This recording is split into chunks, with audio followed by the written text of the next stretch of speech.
श्री स्वामी समर्थ. चला आज बोलल्या खोबऱ्याची बर्फी बनवूया. त्यासाठी फोडलेला नारळ घेतला आहे, थोडासा लाल कलर घेतला आहे, थोडंसं वेलची पावडर आणि बदाम घेतले. आता चला आपण नारळ फोडून आणि किसून घेऊ.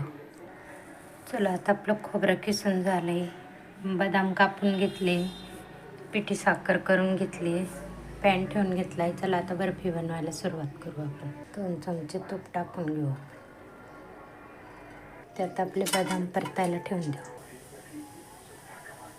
बदाम परतून झाले, आता काढून घेऊ. त्यातच आपलं खोबरं टाकून घेऊ. खोबरं परतून घेऊ आपण, मस्त भाजून घेऊ थोडंसं. त्यात आता पिठी साखर टाकून घेऊ.